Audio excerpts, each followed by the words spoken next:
Right, I'm live. So here I am, another practice run, inspired by this illness, this virus, because there's a lot of people who rely on meetings to stay sober, and that's not good. That's not the point of meetings. That's not the point of them at all, and good. It's not good at all. And that's inspired this effort of mine, this video. And as I've said before, I'm pretty new at this game, so you might have to show a bit of tolerance with me, my ignorance of this stuff. 67 years of age, my God. I got this program 27 years ago. I was one of the few. I was one of the few. And to try and help, to try and undo without a meeting, which left abandoned, deserted, and without a meeting, which left abandoned, deserted, and not good thinking. And it's the thinking that leads to the drinking. So whatever I can do here to help somebody, then that's fine. That's all well and good. And I will endeavour to do that. And I'll reassure anybody that the only book I'll talk about is this book, The 12-Step Recovery Program of Alcoholics Anonymous.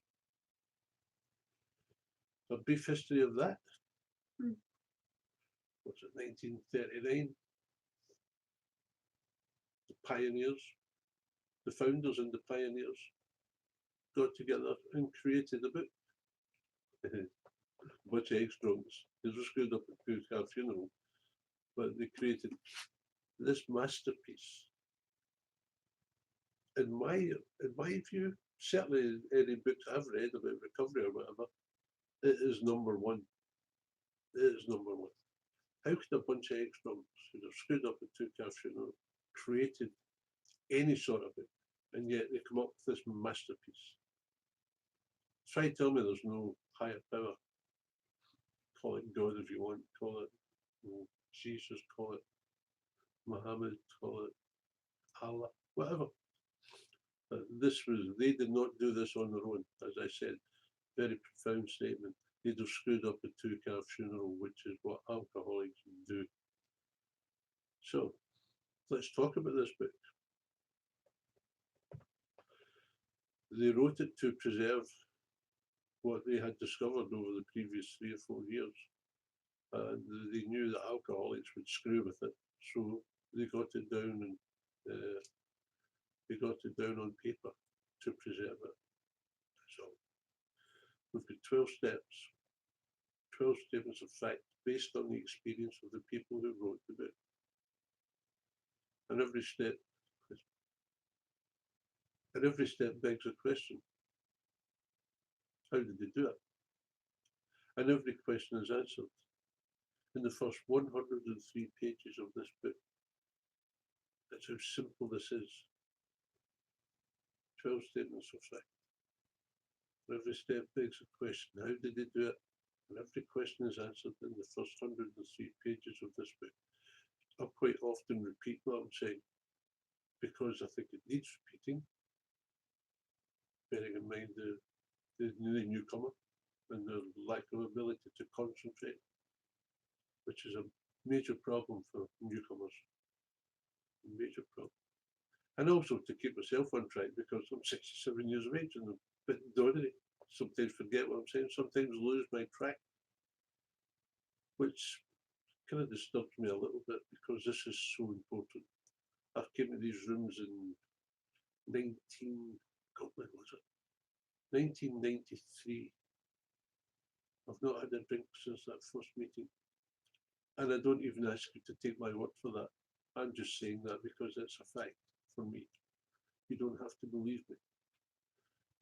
Everything I ask you to do, everything you will hear me saying in this video is, you will find it in the book.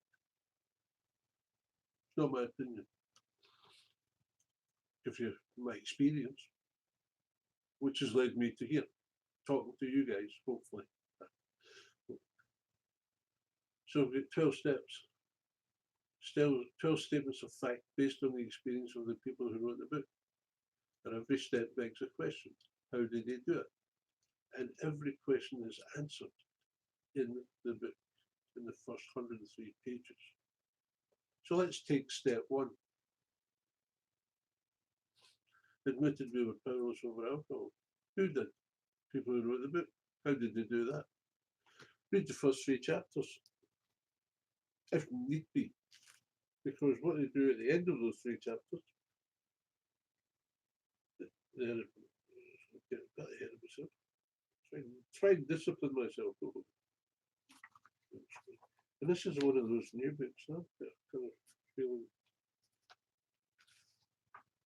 they may have altered. I don't live with the book. I don't need the book. The promises have come true for me. It's now intuitive. I do it without thinking. Like changing gear in my car, like riding a bike. Simple as that. But here we have here in chapter 4, quite interesting. First paragraph of chapter 4. In the preceding chapters, we have learned something about alcoholism. We hope we have made clear the distinction between the alcoholic and the non-alcoholic. If, when you honestly want to, you find you cannot quit entirely, or if when drinking you have little control over the amount you take, you are probably alcoholic. If that be the case, you may be suffering from an illness which only a spiritual experience will conquer. That's the first 3 chapters in one paragraph. So you may not need to read those chapters. You may be able to just quite simply answer those questions. When you want to stop, can you? So when you start, can you control the amount you drink? The answer is no, you've got a problem. Don't beat about the bush. You've got a problem. Right, so that's step 1. Oh, that's simple. So step 2. Came to believe that a power greater than ourselves could restore us to sanity. That's an interesting word, sanity, isn't it? They don't use the word insanity, because alcoholics would be very upset if they use that word. They know their audience. Restore us to sanity. You're not insane. Restore you to sanity. So basically, what's insane for an alcoholic? To think they can have another drink and everything will be okay. And it'll be different this time. Yeah, it'll be different this time. And how many wives of alcoholics have heard that story? Wives who are equally as sick as the alcoholic wife. But that's another story. This program's for everybody. So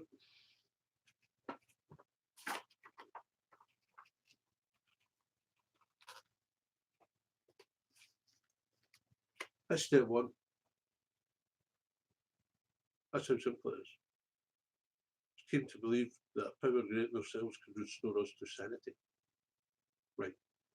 Who did? They did. How did they do that?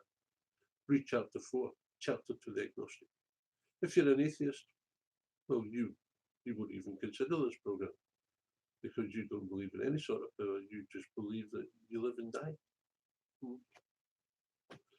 That's how I understand atheism. That's okay. So they came to believe that power greater than themselves could restore them to. How did they do that? It's all about questions. How did they do it? Read chapter 4, chapter 2, the agnostic. You might not have a problem with a higher power.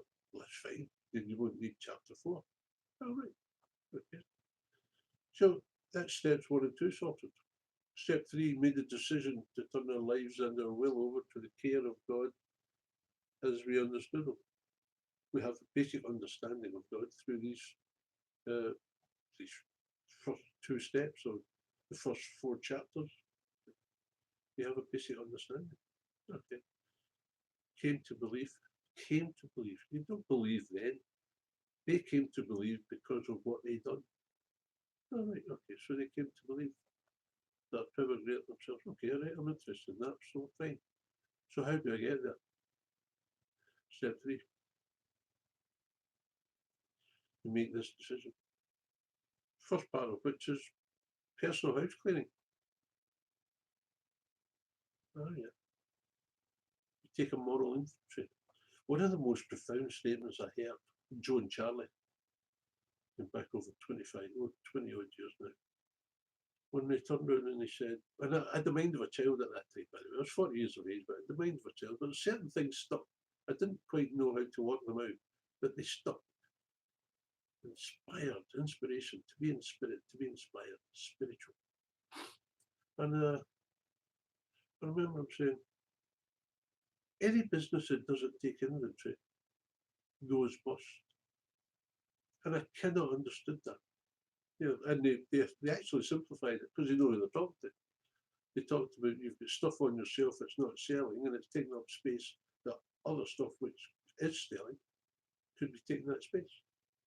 And you've got a store full of goods that are not selling and there's no space for other goods because you have to take inventory and get rid of the unsaleable goods. Oh, right, yeah. Yeah, I can get to that. Not bad for me. Retard, basically. Retarded in the classic sense of the word. I've been held back, turned back. So, okay. So this inventory, step 4, and it's a moral inventory. What does that mean? I had to ask the man. I didn't know what moral meant, and he very simple. And he wasn't an educated man. He was quiet spoken Irishman. A nod to Bob. Whatever it is, Letchworth, yeah.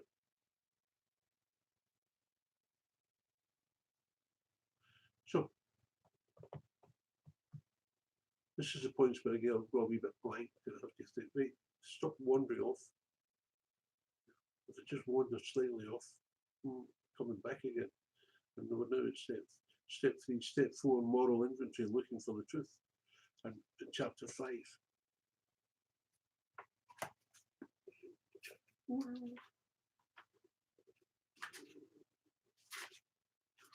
Bear with me.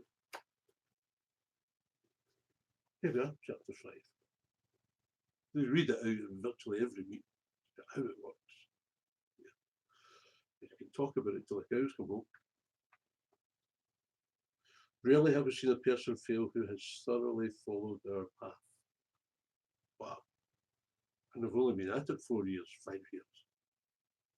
Rarely have we seen a person fail who has thoroughly followed our path. My experience of that is that it's true, because I've taken hundreds of people through this program. Sounds a lot, but it really isn't when you divide it by 20. Kind of dedicated my life to it. I don't recommend that either, but it's just the way it worked out. I didn't know what was happening. Didn't know what kind of effect it was going to have on me, my wife, who turned out to be as sick as me, sadly. No real problem with it except the damage she'd done my children. This program opened up so much about life and what's going on. Jesus, is that life? Wow. A lot of sick people. What is it? They're not all alcoholics. No, they're not, John. Whoa. It was dramatic. You know, it wasn't only inspiring, it was absolutely dramatic. And starting to learn how people actually work. That's why I don't bother with people anymore. Dear God. Talk about confusion. So, yeah, this is it. Really, we've seen a person fail who's thoroughly followed their path. Those who do not recover are people who cannot or will not completely give themselves to this simple program. I'm not going to go any more into it. That's it. You've got to give yourself to this simple program. And they call it a grudge list. Yeah. I'll make a list of people we have. We're getting a bit ahead of the game there. first of all, we deal with the grudge list. And it's not about what I've done to them because I'm in denial about that. But it's what they've done to me, and I'm certainly not in denial about it. Right, hey, yeah, right, yeah, that being this, that, yeah. Alcoholics are very good at that, the negative. And they know that. And that's why they start by, I'm resentful at, and you list the names. Mr. Brown, his attention to my wife, told my wife of my mistress, Brown may get my job at the office. So that's good cause for resentfulness.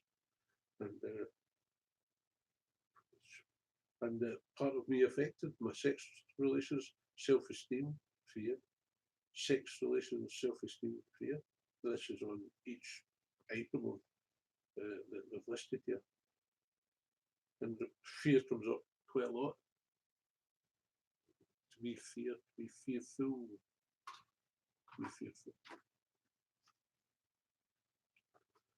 Well, the best way to do it, because alcoholics are kind of difficult people when they're to keep their attention and whatever else, and not to frustrate them, to get them, getting angry about things. What I was excuse me, just get a bit more comfortable. Write out a list of people first of all, and A4 paper. On the left-hand side, draw a line down the left-hand side, a border, a couple of inches in, and on the right-hand side, draw another line down, maybe 3 inches in. So that will leave a border on the left-hand side, a border on the right-hand side, the space down the middle. You draw a line across the top, which will create 3 rectangular boxes. And you put the name of the person that you resent. You go down 5 lines and draw a line across. So there's 5 lines allocated to each name. You don't have to do a whole life story. They've actually done it there. Attention to my wife, don't get any details. Told my wife from my mistress, don't get into details. And you may get my job at the office, don't go into details. That's all that is, because you're going to discuss it afterwards. You're going to discuss it afterwards. Right, okay. So that's it. I'm putting down all these names. Nothing's too small. Nothing's too small. As soon as the name comes to you, as soon as it comes into your mind, just write it down and move on. Don't sit there thinking about it, just move on. You'll deal with that once you've completed this grudge list. Right, so I've got that list. And then we also have principles in life. And then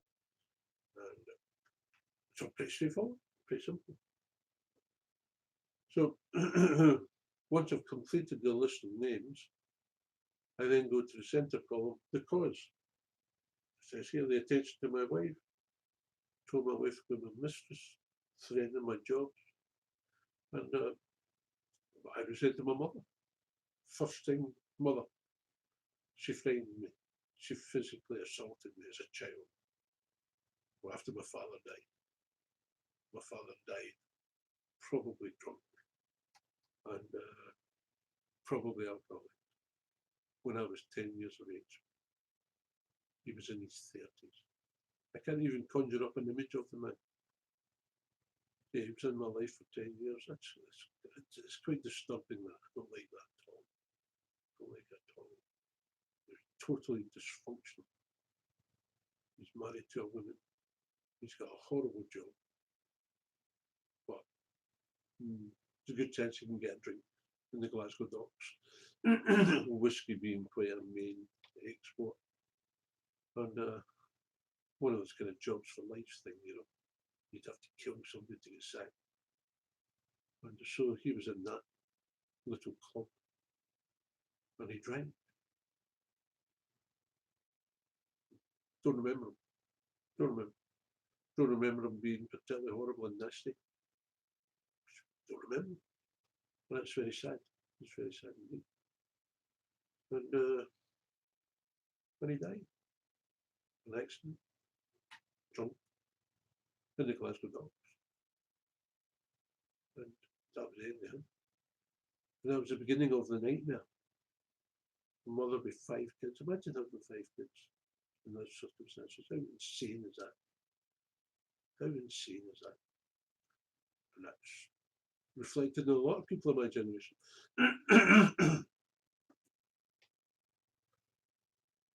And the nightmare began for all of us, not just me. But yeah, so I resented my mother because she was going to knock my father out of me. I stepped out of the line, and I was the only boy until she had a little mistake and ended up pregnant again and ended up having twins. You couldn't make this stuff up, guys. You really couldn't make this stuff up. Totally irresponsible. No excuses. Just shocking. So it's shocking. And yeah, that's when the nightmare began. So I resented my mother. I resented my eldest sister, Margaret, God rest her, who's now dead. Couldn't see her for years, years and years and years. God knows how many years. Say 30 years old. Not seen any of my family. No wish to see them either. Nothing. No resentments, especially since this programme.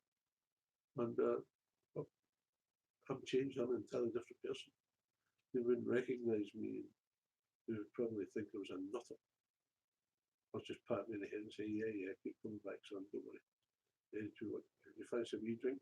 You fancy a wee drink? That'll make you feel better. So I listed all these people that I felt resentful towards. I just thought about them. That I felt angry and resentful, and I just put their name down. That was it, just a name. So it's not really that difficult to do. It doesn't take that long. You don't try and put too much thought into it and try to get ahead of yourself. Oh, I wonder about this. Just discipline yourself to put down the names. And you'll know when you're finished because you have to start thinking about it. Well, unless you finish. Right. So then you go to the centre column. The cause of this resentment. Right, okay, write it down. Shorthand, just little reminders. And that's that done. You don't have to do anything else, just the cause of it. What was the cause of it? You don't have to write a short story on it. That then brings you to the part of your affected. That's sexual relations, self-esteem, security, personal relations, and ambition.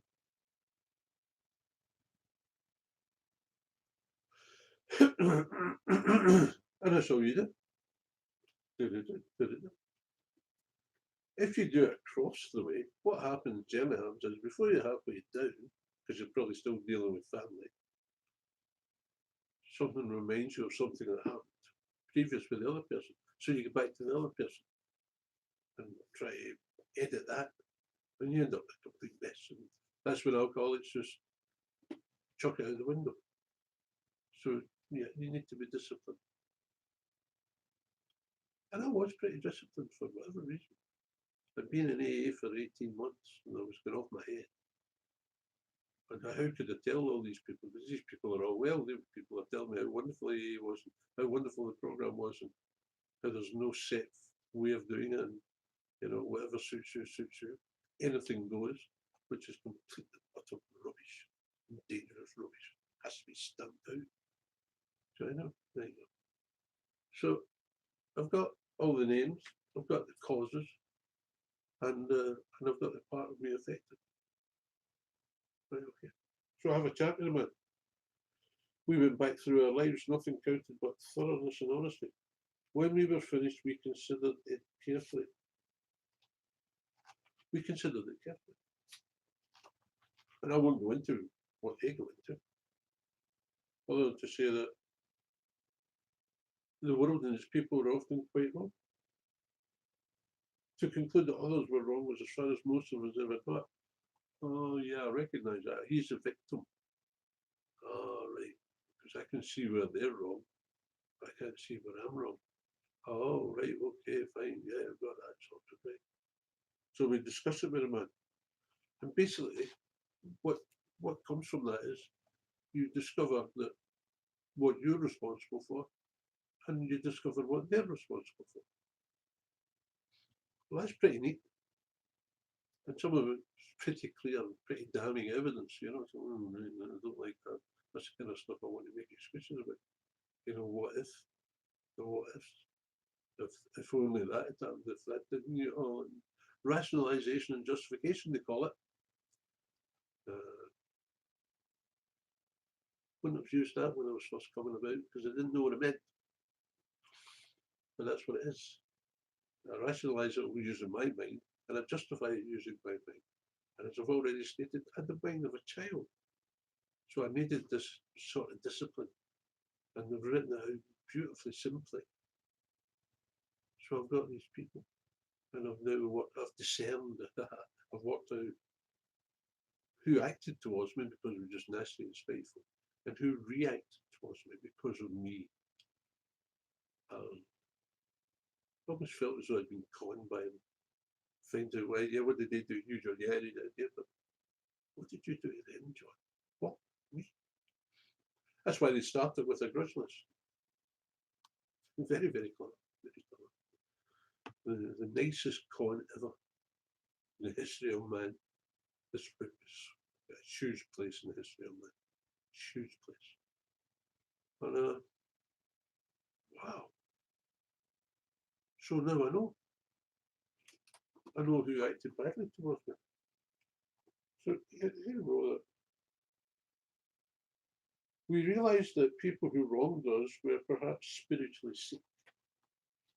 In other words, they were depressed. They weren't inspired. To be in spirit, to be inspired, spiritual. That's the simplest interpretation of that remarkable word. And they tried to be simple. To be inspired. Okay. I was inspired when I scored a goal. Wow. I was inspired to go and play football because I could perform well and show off and have a good game, and people would pat me in the back. Yeah, pretty about the fear. That's another story. Though we did not like their symptoms and the way they disturbed us, they, like ourselves, were sick too. We asked God to help them, to help show us. We asked God to help us show them the same tolerance, pity, and patience that we would cheerfully grant a sick friend. When a person offended, we said to ourselves, "This is a sick man. How can I be helpful to him? God save me from being angry. Thy will be done."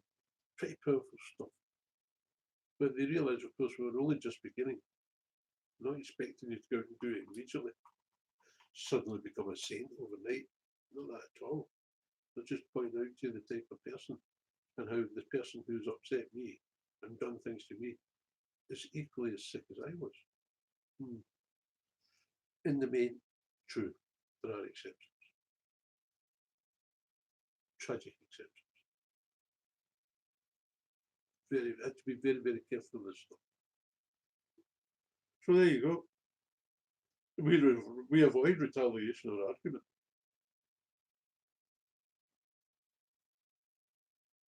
Kind of getting ahead of themselves a little bit here. We avoid retaliation or argument. We wouldn't treat sick people that way. If we do, we destroy our chance of being helpful. We cannot be helpful to all people, but at least God will show us how to take a kindly and tolerant view of each and every one. Referring to our list again, putting out of our minds the wrongs others had done, because we've now recognised the wrongs they've done. Fantastic. We resolutely look for our own mistakes. Resolute. Here I am, having made this list in step 4, and I'm now beginning to understand what happened to me. Wow, this is astonishing. Whoa, I've only been at it maybe a couple of hours. I've got this list. And this remarkable book's now beginning to make sense. It's now singing to me. Prior to that, neither did people A. And I went to enough meetings. Nobody done more meetings than I did. I'd like to meet the person who's done as many meetings as I did. And the 18 months leading up to this adventure.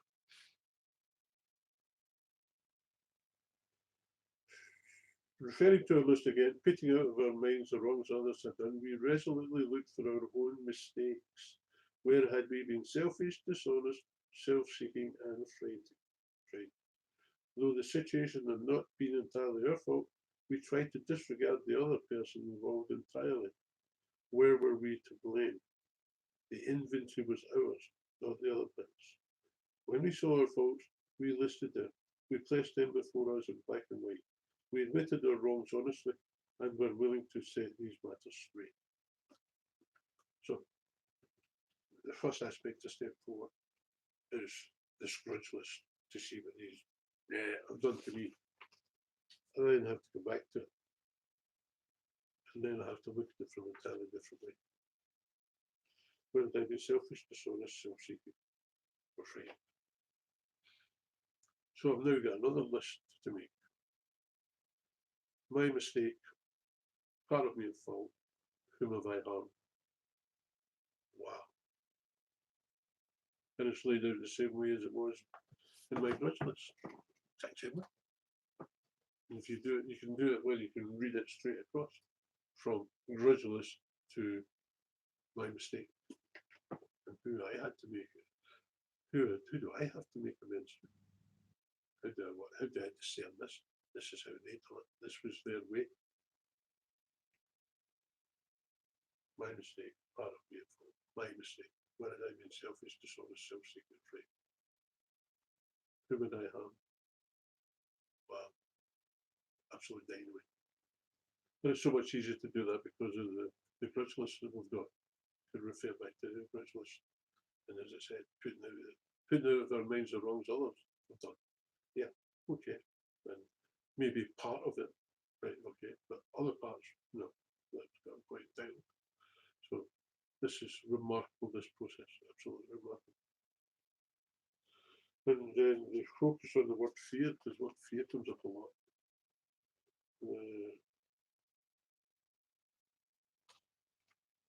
And it's more than fear, it's being fearful, full of fear. Is it rational? Is it irrational? Just keep it simple. Is this a rational fear? Can I do something about this? Or is it irrational? No. And this helps me to investigate the irrationality of it. No, that's a bit silly. And why you think that? Well, maybe it's a good excuse for a drink. Oh, yeah, right. We've got all that stored up, haven't we? But now we're sorting that. We're cleaning out. We're cleaning house. We reviewed our fears thoroughly. We put them on paper even though we had no resentment in connection with it. We asked ourselves why we had them. Go ahead and ask yourself. They asked themselves at the time when they asked themselves. The fear came from my upbringing. I was full of fear. I couldn't trust my mother. I couldn't trust the government and the institutions that she relied on for money to help us and feed us. And my mother became a drug addict because they decided that Valium would be a good idea for her. And she was living in this dreadful modern day council flat, houses on top of houses. And you could hear people using the toilet upstairs and downstairs. That's how the sound, there was no soundproofing. We had a bunch of nutters upstairs with a mad dog that ran about, and you could hear the dog clumping and kids screaming. And we were the same, because she now had 7 kids. And we were just the same. It was just insanity. And people shouldn't be treated that way. There's no way that can be considered at all healthy. No way. And we as children didn't know the effect themselves. And people didn't like us because the noise we made, and we upset people.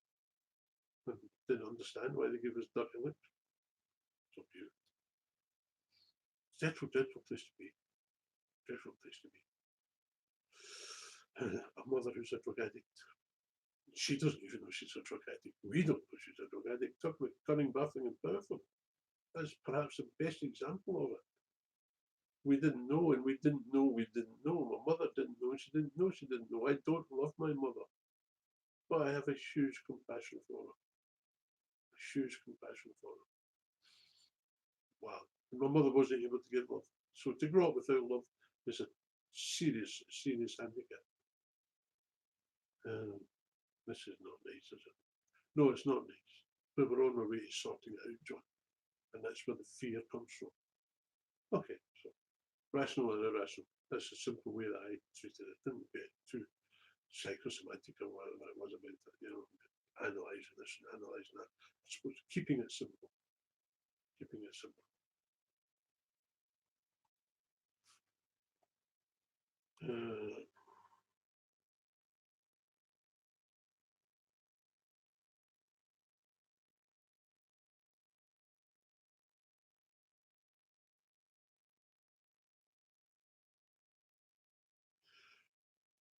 They take this opportunity to bang on about God, Christian God, which is what they were promoting at that time.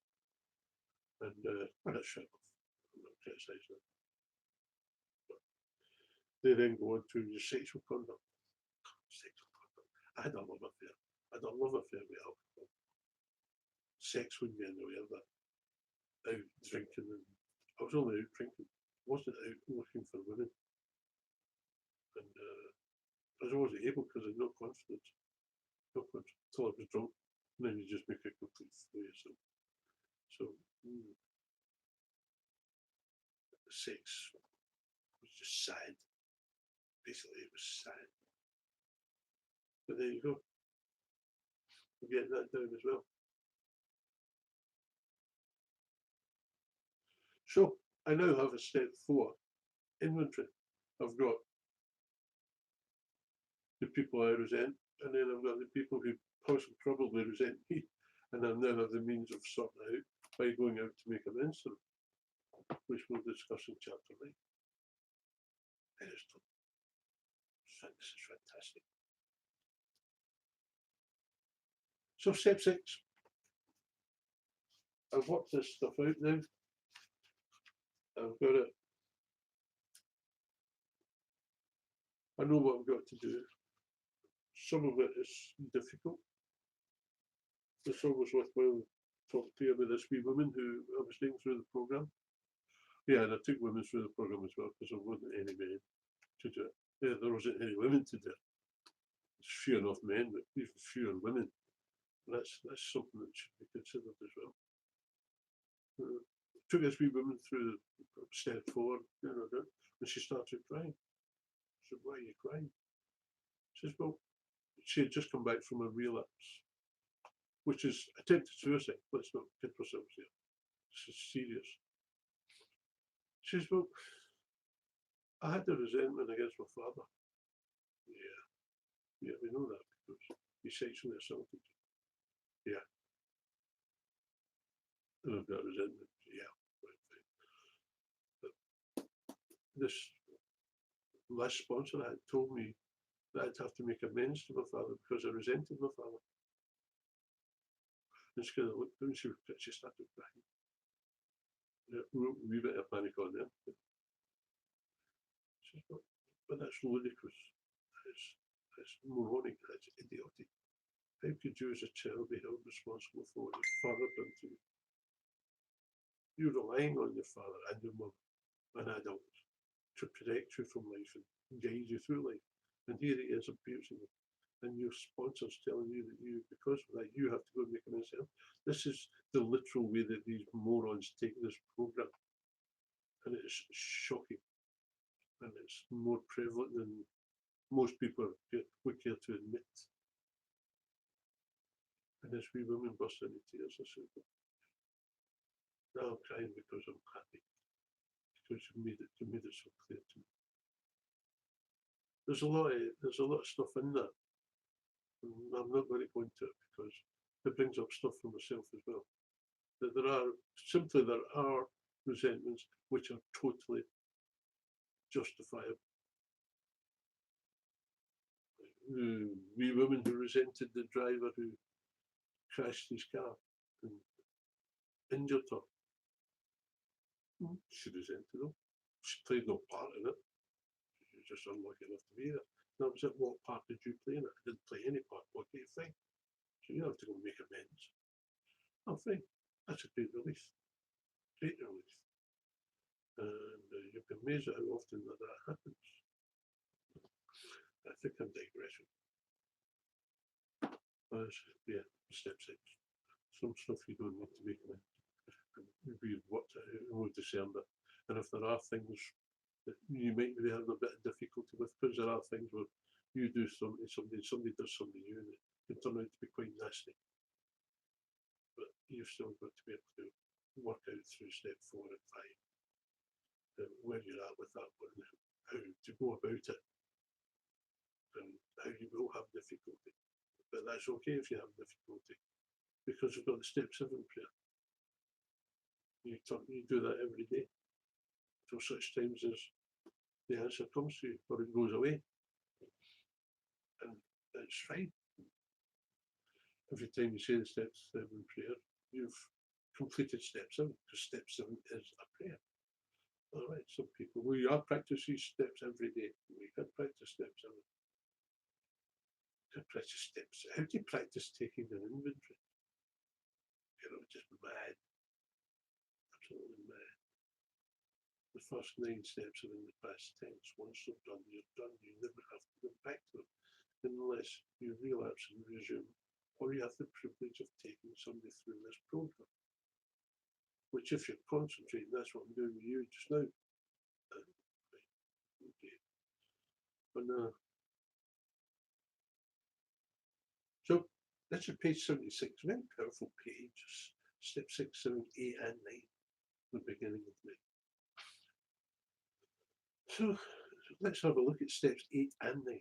Have a look at them. We don't do anything. AA, after hundreds of meetings, had convinced me that I had to practice these steps every day. So some of the stuff this man was saying was totally wrong as far as I was concerned. And he just had to point out to me, using the book, here it is here, have a look at it. They had a look at it. Had a look at step 8, people that I had harmed. And what does it actually say there? Made a list of people we had harmed and became willing to make amends for them. Step 8, page 76. Yeah, okay. We do that with the guidance of the man. Step 9, going out to make amends to people. Before you do anything, pick up the phone and call me and we'll discuss it. There may be a guy who thought, oh good, and then went next door to his neighbour and confessed that he'd had an affair with his wife. Oh good, that's not how you make amends. Make things worse. Makes you a bit extreme. But you can cause a lot of damage. You've got to be very careful. You've got to be very careful. There's enough victims in this business without creating more. You've got to be very careful. So that's it. To all intents and purposes, you've recovered. As long as you maintain your spiritual condition. That spiritual stuff again. Yeah. Inspiration. To be in spirit, to be inspired. We need to maintain that spiritual condition, that condition of inspiration. And how did they do it? 10 11. Continue to take inventory, and when we're wrong, promptly admit it. Continue to take a personal inventory. Remember what I said earlier, what they said to me. Any business that doesn't take inventory goes bust. Fact. Don't want to go bust. So I have to continue taking inventory until it becomes intuitive. The promises. We will intuitively know how to handle things that used to baffle us. Fantastic. Didn't even know what the word intuitive meant. But boy, that gave me a buzz. And then when I found out what it meant, even a bigger buzz. So that was inspirational at that point. I just didn't have anybody to explain it to me. They all assumed that you would know. Because they knew, you would know. Not very good. Not very good at all. Most people who come to AA do not make it. They do not make it. And yet here I am talking to you about it, how simple it is. So continue. When we're wrong, promptly admit it. I've taken a personal inventory, I'm not taking a moral inventory. I've discovered the truth. Or I'm discovering the truth as I go along. Which is an adventure in itself. So I continue. What did I do? Step 4 to take. Well, I wrote it out. Yeah, well, why not? Just keep it simple and do it that way. No, okay, that's fine. Just do it the same way. Same, and lay out the inventory. It's a different, it's not a personal inventory. on a daily basis. Sometimes I have to check myself out right there and then. You know, the guy walks by me and bumps me and then looks at me as though I'm a piece of, you know, and control myself. And sometimes at the end of the night, when I'm taking inventory, some people say that classes with about this is you do it in the morning. I kind of reckon doing it at night and clearing your head before you put your head in the pillow is good. You know, all that stuff going on in your head and you put it in the pillow, most probably going to affect the quality of your sleep.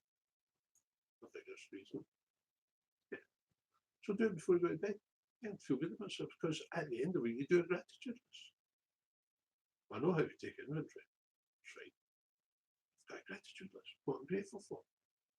Grateful for higher power. Grateful for my children, family. Grateful for all sorts of things. And daily things.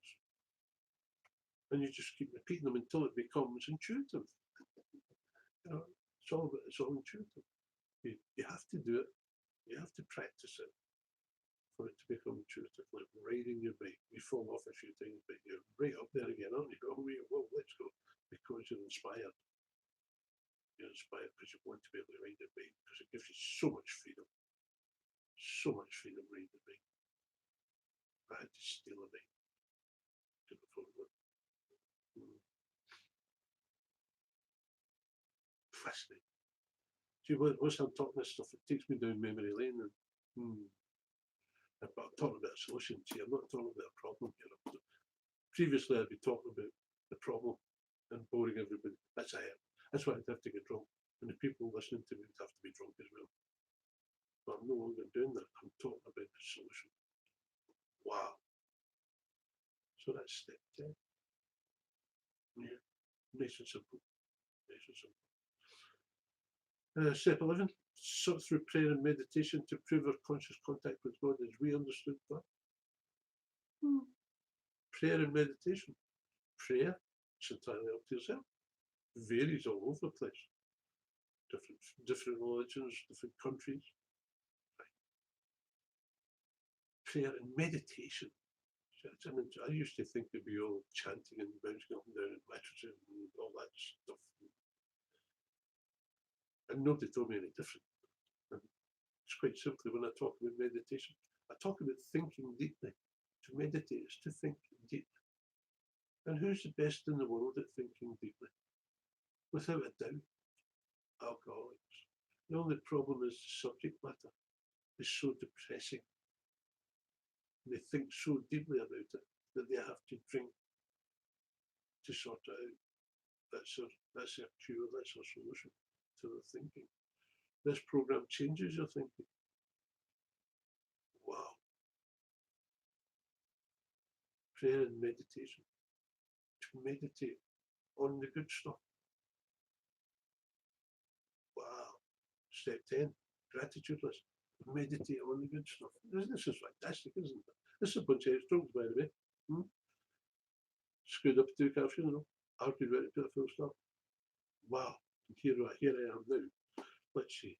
Less than an hour later, talking about this stuff. So you continue practicing steps 10 and 11 until it becomes intuitive. In other words, you have recovered. To all intents and purposes, you have recovered. You have now recovered because this has now become part of your life. And try to help others. Try to help others. And what does he exactly say? The more I do, I have to get back in line with this because this is nonsense.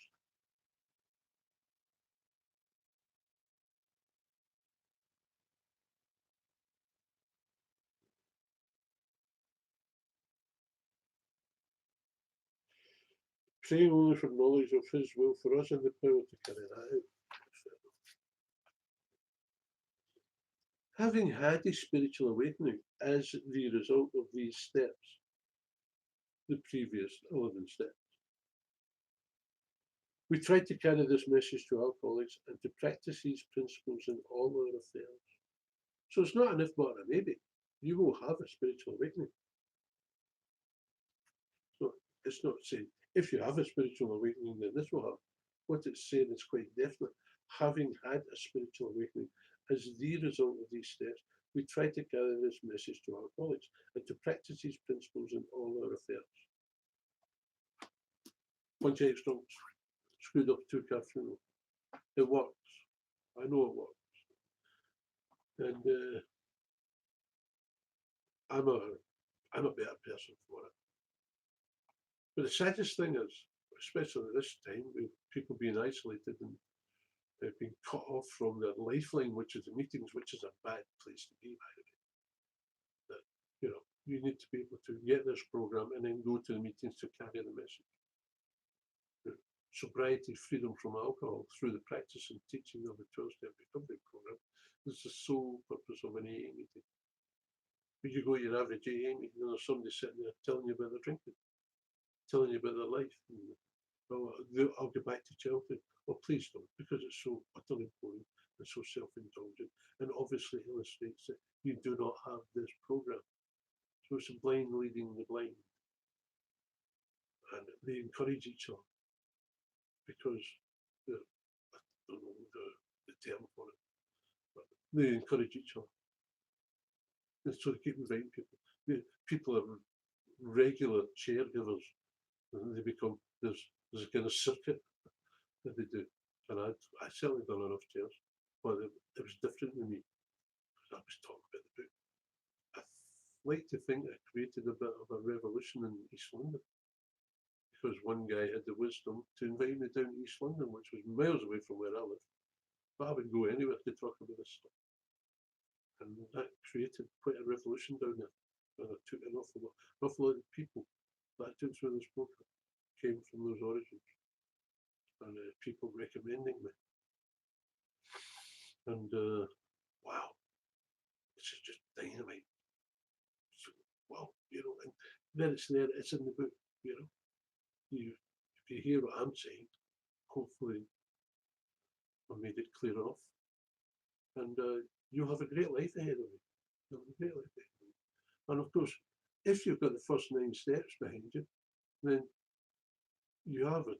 Having had the spiritual awakening as the result of these first 9 steps, we have to maintain that. We have to maintain it through 10 and 11. If you take the first 9 steps and don't continue with your 10 and 11, it's a difficult place to be. You won't grow much in that respect, mentally and emotionally. You might not drink, but you'll be a miserable face bugger. A is full of that. Miserable face bugger. I've been sober for 30 years and I do battle with alcohol every day of my life and I'm still sober. You need a drink, pal. That's what John Charlie said. They help quite a bit as well. John Charlie. So yeah. And I forgot what got me into this. Yeah, about these the first 9 steps. Once they're done, they're done. You never have to go back. Unless of course you relapse and resume. Or you have the privilege of taking somebody through this program. Not always a pleasure, by the way. I've met some crackers. I have met some very interesting, strange people. But there you go.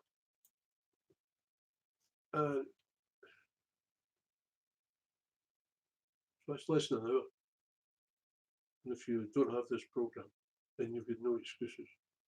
Because all you have to do, you might not like my voice, you might not like the way I look, you might come up with all sorts of excuses.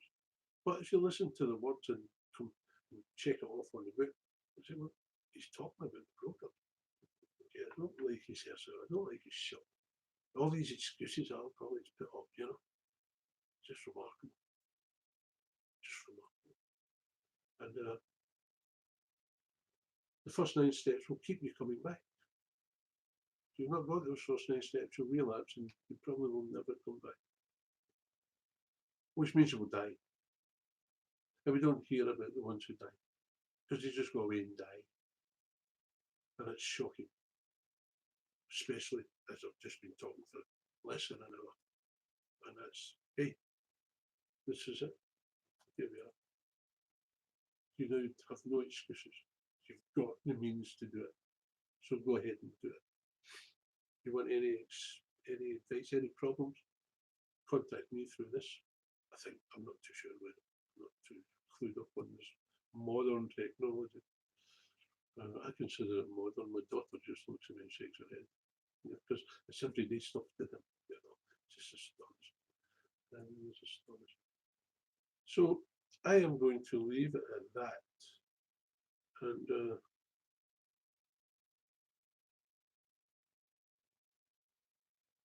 I generally wish people a good life. And what I can guarantee you is if you follow these clear conversations, you will have a good life. So there you go. I used to lie in the gutter and look down my nose at people. Now here I am, preaching. I didn't come here to be preached, so what did you come here for then? Yeah. I'm an advocate. I advocate this program because I know that it works. Okay, and if you want to prove me wrong, then I'll take you through the program and see if you can prove me wrong. Anyway, now getting into the waffle mode. This is a time for waffle. So I'm going to say ta-ta. And if we don't meet again, have a good life.